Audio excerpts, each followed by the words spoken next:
Hello and welcome to The Growth Advantage. Today I'm joined by Louise Dawson, the founder of Louise Dawson Professional Management Development Training. Louise, welcome to the show. To kick things off, could you tell us a little bit more about the business and the role you play within it? Yeah, absolutely. So after being in business for 20 years, I have 3 children who are autistic ADHD. I'm also autistic ADHD myself.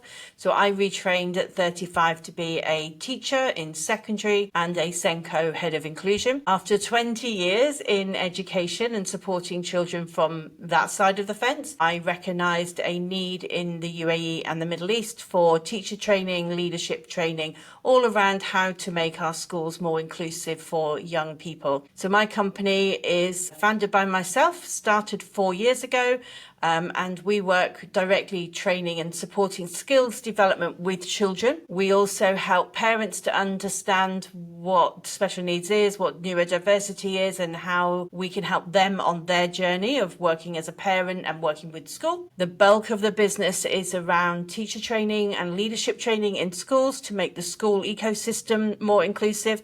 And then we do a little bit of work with government and making sure that we have our voice as a neurodivergent and special needs community and an education community heard at those higher levels as well, which is really nice. So that's brilliant. I love the work that you're doing there, Louise, and it's so important as well. Are you noticing any trends in it all? Yes, I think that especially in the UAE inclusion policy from the UAE government is really strong and robust. And as a consequence, our quality assurance or inspection framework is really robust. And as a consequence of that, schools know that they need training. One of the reasons I'm so pro having children with diverse needs in the classroom is for that very reason. We have to train our teachers in how to support diverse children because they didn't sit in classrooms with diverse children. And I'm a classic example of that.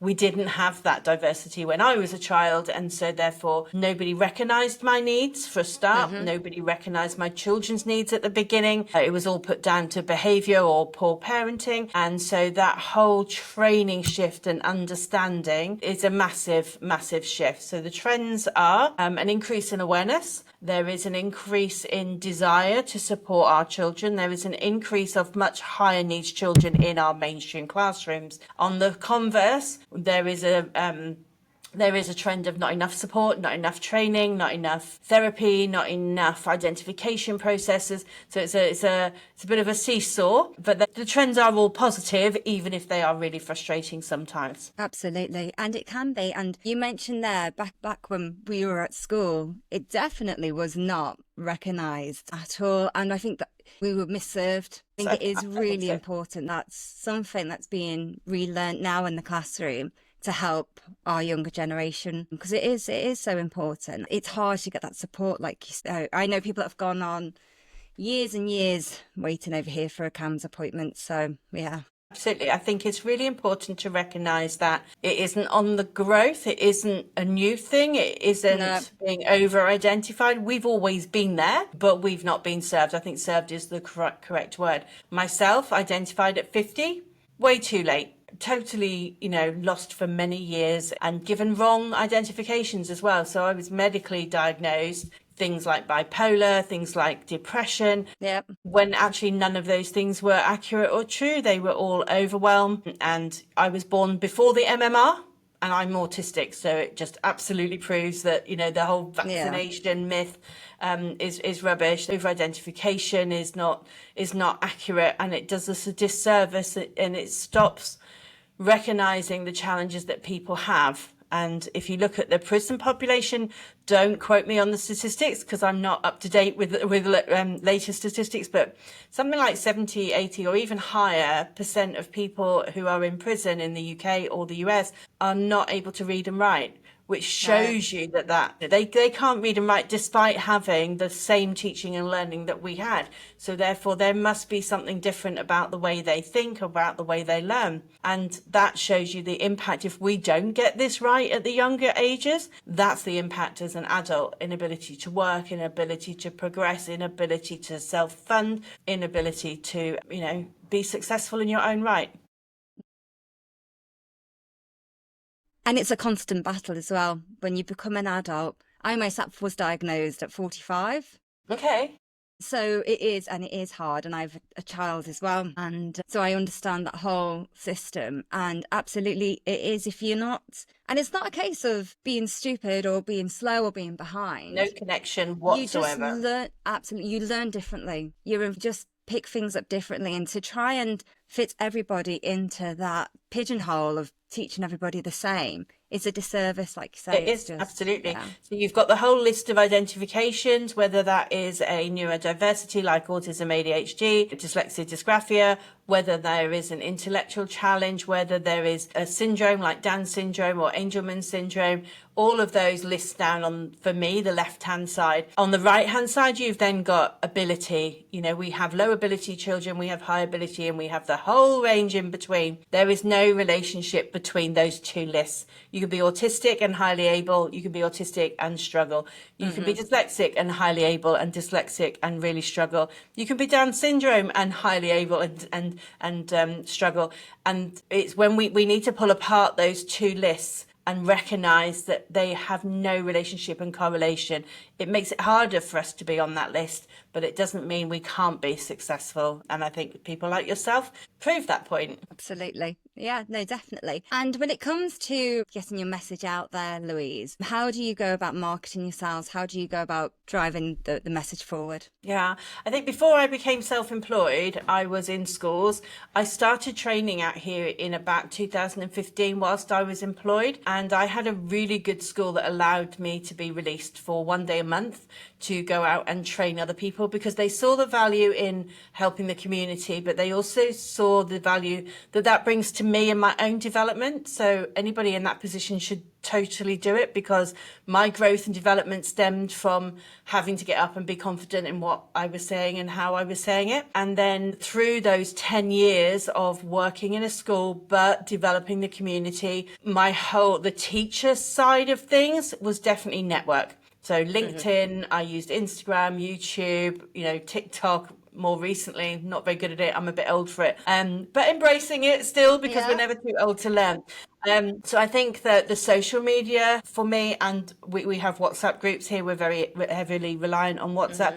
And then getting into schools, training word of mouth is how we get the school work that we work with. In terms of parents, again, it's social media, Instagram, Facebook, coffee mornings. We do a lot of coffee. I've just been to a coffee morning this morning where we've sat with 50 parents. And again, that's that word of mouth. We don't have, in the same way that you might have in a country like the UK, we don't have the same newspaper or newsletter or village bulletin or that kind of marketing is very, very different out here. We do have radio, but that's really expensive. But I'm very fortunate that I'm often invited on to speak on radio, so that does help. I've been on television, so Fantastic. It is very difficult for us to get to parents but it's a lot easier for us to get to schools because they're on forums like LinkedIn. So there's two very distinct parts of the business. One I find easier than the other one, but finding parents is really hard because we know that they need us, but they don't know where to turn either. Okay. So it's just, letting them know that you're there. And I suppose it's kind of building a community, isn't it? To show that there's 100%. support there. Yeah. 100%. I'm very reliant on, if a school is working with a family and their child is struggling or the parents are struggling, we do rely on them to say, actually, you need the support, go and speak to Louise or to her team and see if they can help you. And we class ourselves as solution providers. People come to me with a challenge, with a struggle, with a problem, and we know where to direct them because we know the community. And I think that's so vital and often missed. And, to signpost a family out, we're not even going to be charging for that because that's not... We try to make our money from schools and businesses, not from parents. And I think that's a very unusual thing in the Middle East. Right. Yeah. But I think that's, it's a good approach though, because for parents, it can be hard, to find the funding, and then you don't want your child to go without the support that's needed. So Yeah, and everything here is private practice, so everything is Yeah. paid. You know, we don't have the same national health system, we don't have the same medical system.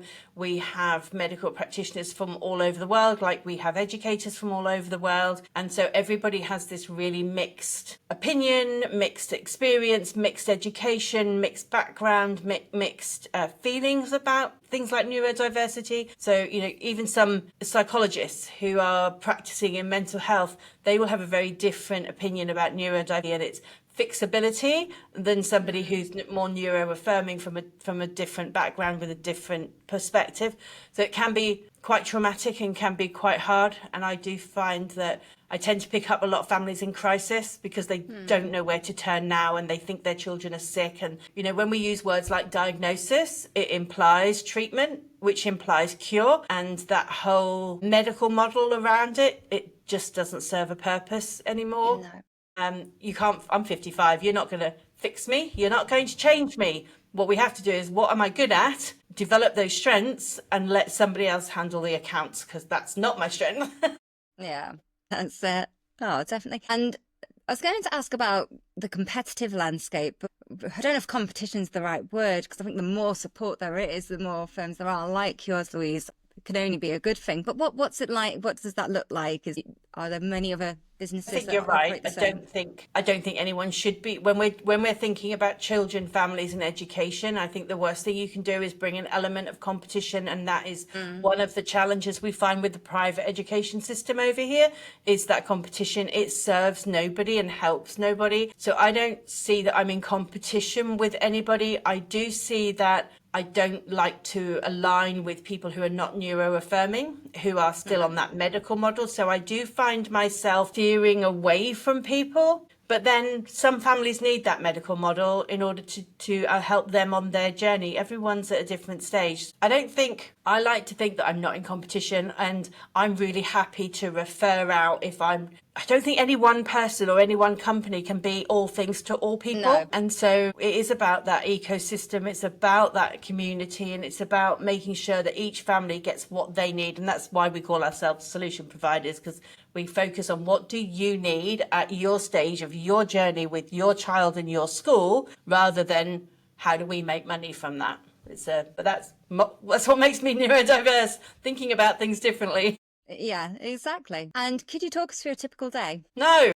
No such thing as a typical day. So this morning I've done a coffee morning for parents. I've then done a team around a child meeting at a school. I've now spoken to you. I've got to deliver some online training later. Then I am meeting an employee benefits company. Then we are about to partner with an online school. So we're having a meeting with them.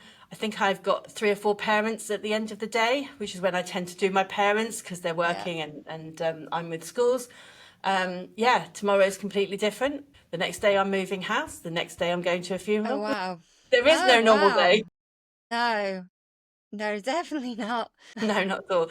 I do all my own accounts. I do have an accountant that checks all of that. I do my own HR. I do my own marketing. I have an incredible couple of administrators behind me that then support the process for that and help me with the social media, because that's quite difficult to keep on top of. My partner works with all of my partners, so people like Nessie, IDL, the literacy softwares, the wellbeing software, products that we market and support because we love them and they have value. My business partner works, my business and life, he works with all of that side. And then I have other tutors, teachers, mentors, coaches on the team that work with children. So really it's just a juggle. It's just a juggle. No time for tea or food. I know. That's it. Time for you need some downtime. That's in the summer holidays, see. So I have a couple of projects to do. I think we have to keep going when the schools are open, because when the schools close, it then does lull. It doesn't stop, but it lulls, and the chaos stops over the summer, which means I can focus. We're currently putting all of my training onto an online platform so that I don't have to be present in order to deliver that. So we're doing 30-minute chunked training videos, which will be online, that people can buy on demand, because different people need different things at different times. Yeah, So no, having that on demand should help. That's my summer project. Yeah, no, that sounds like a good business model as well. And what metrics do you keep an eye on?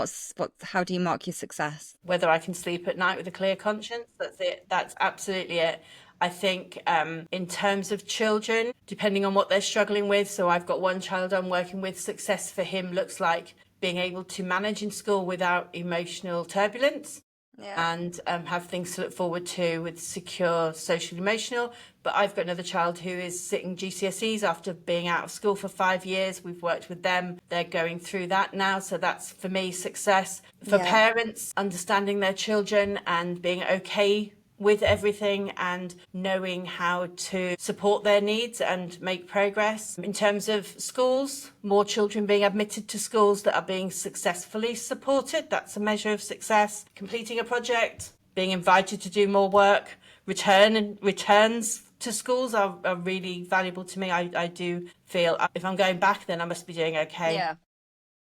Yeah, there's all sorts of different measures. I'm very excited to get my YouTube channel subscriptions up. My Instagram's going up every month. My LinkedIn still continues to develop. We double our money every year, but we don't double our profit because everything is going, like this year we had a bit left over at the end of the year, so we put all of that into a new website. Yeah. We've got a little bit left over at Christmas, so winter break, so we're putting all of that into the online training. I mean, I'm a startup business and it's 4 years, and the only way to I've got to keep going and developing and molding in order to continue to be successful. So yeah, the money is going up, profit is not going up. I guess I'll be satisfied when I can start saving something every month. Yeah, that's it. Just reinvesting back in the business. That's that's how you grow. You've got a smile on their face and people keep ringing, so well, that's success. Good. Absolutely. And looking ahead for the next 12 months, Louise, what goals are you working towards?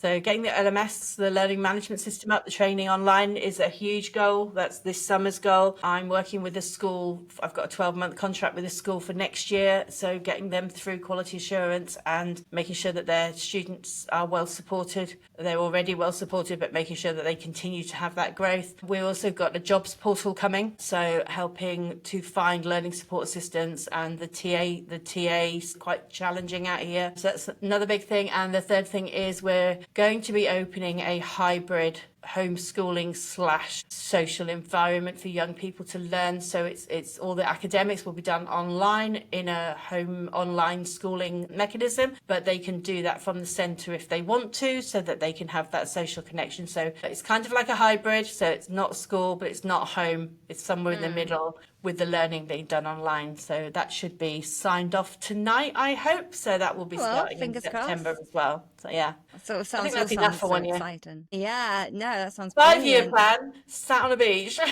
Yeah, that's it.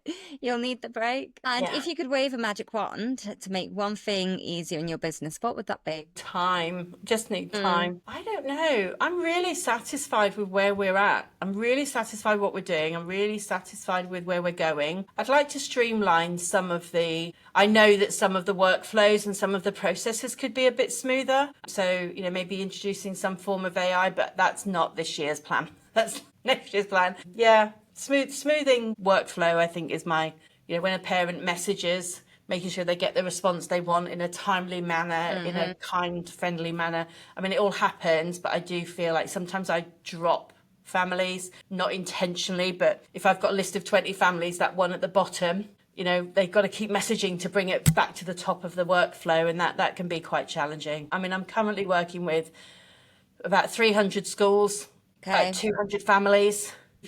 Juggling all of that is quite difficult. So some kind of customer relationships manager software, or I don't know what that looks like. I like don't a have CRM, headspace or capacity to think about it. I think solutions are out there, but that's not where my head is at the moment.